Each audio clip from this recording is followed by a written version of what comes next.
Okay, what I'm going to do today, folks, I'm going to show you how to apply these arrow wraps. They're not too difficult, but the main thing is you've got to get them lined up good. Line the end of your arrow shaft up with the end of your wrap. Then make sure you line it up against the bottom. And then just apply pressure to the shaft, push it down, and roll it. Then when you see the ends come up on this end, just take your finger and wipe down it like that, because that's got an adhesive back. Then just apply pressure to the shaft, push it down, and continue to roll it all the way over. Then when you get it done, you just take your finger and just kind of run it up and down through here just like that. Now here are the arrow wraps that I'm working on for this year. Fluorescent orange, and this is a reflective white. So that's all there is to it, folks.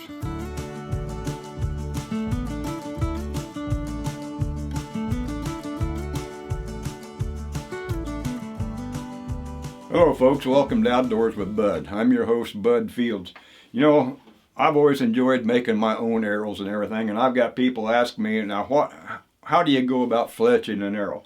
Well, to begin with, one of the most important things about arrow fletching is cleanliness.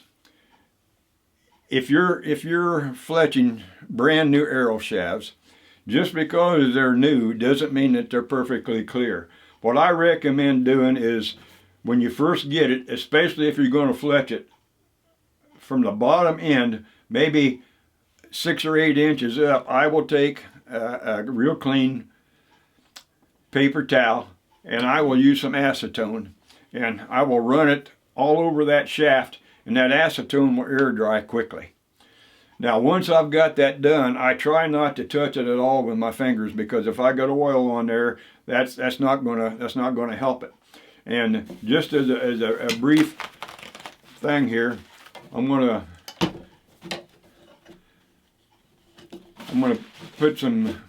hopefully put some of this stuff on here. Okay, what I've done, I've taken this paper towel here, and I've got it soaked in acetone. Now I'm going to reach up here to the top of this arrow shaft. I'm going to wipe that off, and if you can see that residue, that's enough to hamper your arrow fletching, and you don't want any of that. So what I'm going to do now, I'm going to show you how I go about fletching the arrow. Now in the earlier video where I'm showing how you adjust it, I got to have this knock receiver with the flat spot facing directly up. It's got an X on it. What that is, that's an indicator for what they call the cock feather, or the vane, cock fletching. I'm going to be doing what they refer to as a 3 fletch. Now what I'm doing, I'm taking my clamp and I'm going to be putting 1 white, and that will be for the cock vane, and 2 fluorescent green veins on there. The reason for the 1 is, if you're shooting a recurve bow, or if you're shooting a cross or compound bow, the cock vane has to point out away from the bow, because you don't want it to hit the inside of the sight window on your bow when you shoot. Well, on a crossbow, there's a channel that goes down through there, and it's open. The cock vane has to be facing down. So what I do, I put that vane in there, and this is a primer pin. It's made by Arizona Archery product. And what I'm doing, I'm putting this down inside the channel of that vane. It's like a little V. And this is going to clean any residue on that flat spot of that vane. And it's also going to work as an accelerator for the glue. Now, you can't use just any type of glue for arrow fletching. I mean, you cannot use your Elmer's glue or the paste type glue. I've been using the Arizona Archery Equipment Maxi Bond. This is a maximum strength vane adhesive. Now, the only thing I do, I'm trying to show you on the camera here, the flat spot of that vane, I'm going to go down through here, and I'm going to put the glue on it, hopefully. Now you don't want to put too much on it, and you don't want to put too less, at least of it. But you put that on there, and you make sure that's covered. All right, now I come over here. I'm going to line that up. I'm going to put it up in here, and you're going to hear that magnet hit it. All right, now I've got that on there.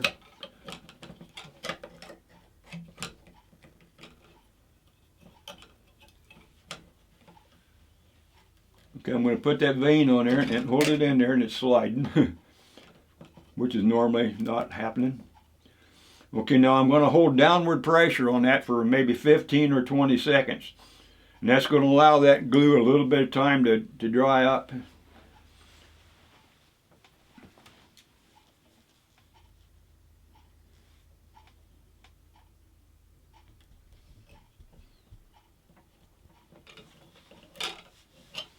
Okay, there's the very first feather fletching done. Now I'm going to get that knock receiver. I'm going to index it to the left. As you can see, that's rotating around, and you hear that click. There's going to be a vane on there. There's going to be 3 vanes on there at 120 degrees around that shaft. Okay. Now I'm going to get ready to put the second vane on there.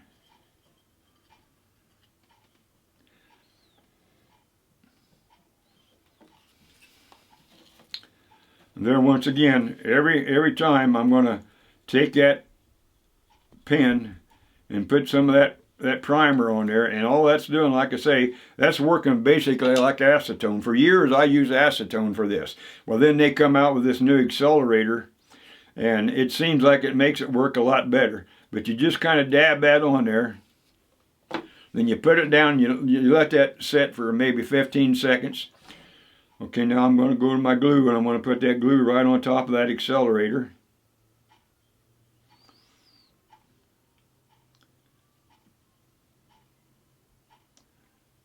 And you just kind of run it down there. Then I take that nozzle, and I just kind of run that nozzle down through there just to spread that glue out a little bit.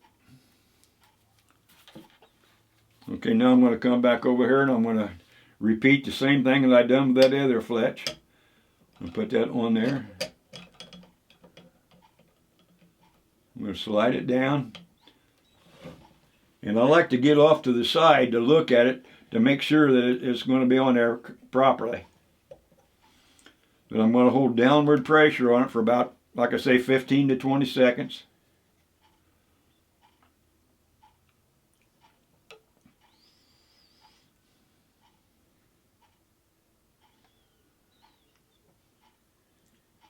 That's the thing about, there's all kind of different companies making this glue, and it's not really just a regular super glue. And I had to write it down because it's a hard thing to remember. It's cyanoacrylate glue. That's a toughie. So I just tell everybody to get AAE Max Bond glue.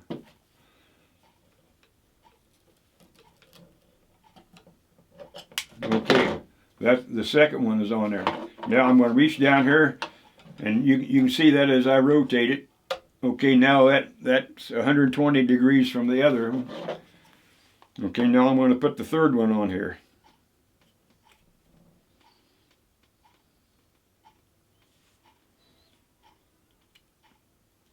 Now you do the same thing whether you're using feathers for fletching or whether you're using plastic vanes. Plastic vanes come on pretty good here years ago, and I think they're a little bit better. They're a little more critical, like if you're shooting fingers and you get a bad release. Feathers are a little more forgiving. But feathers, if it's raining outside and it gets wet, your feathers have a tendency to collapse after a while. These plastic vanes, you can smash them completely down and let go of them, and they come right back to the shape.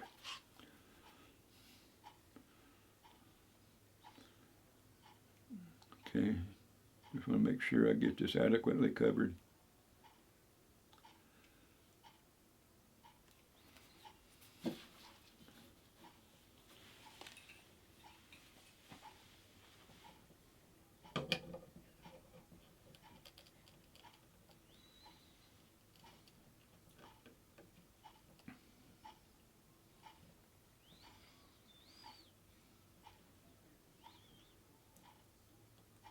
But normally I like to just put just enough pressure on there. I like to look at it from the side to make sure I don't see any air bubbles or anything sticking out from the top.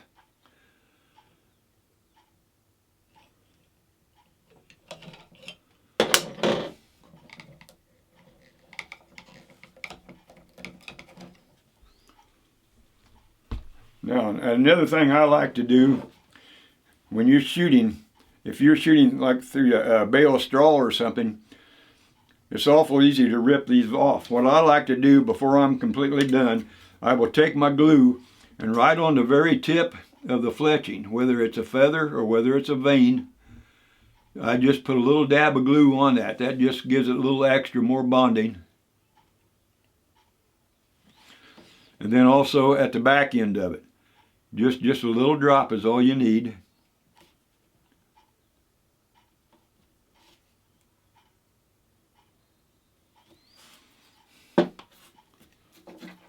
Okay, that's basically it.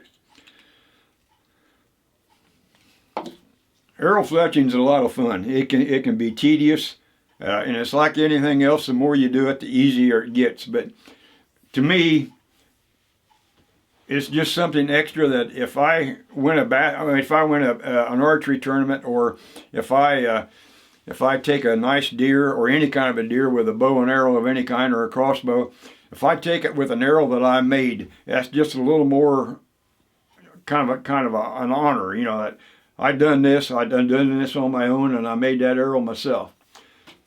But as you can see, all three of those are on there. And you can get these veins all different colors. On the other one where I was showing you how you put these arrow wraps on there. The main thing is get you some acetone. Some people even use rubbing alcohol. I prefer acetone. And the back part, the bottom part of the shaft, I like to cut them up there just like, okay, I've got this 5-inch wrap on here. Usually from like this line here down, I will clean that with acetone and I'll let it dry off. And then that's just a little bit more of a bonding agent to help you. But there you go. That's how you fletch an arrow. Now once you get all your equipment you need, the fletchers, they've got them anywhere from about $30 upwards to well over $300. In my opinion, I like the Bitzenberger because you can dial it and adjust it different size shafts and everything. But if you ever got any questions, you can feel free to call me and I'll help you out in any way I can. But once you get your shaft clean, you've seen what I got off the top end of this arrow just by putting that on there and wiping it. That would be down here on the bottom end too.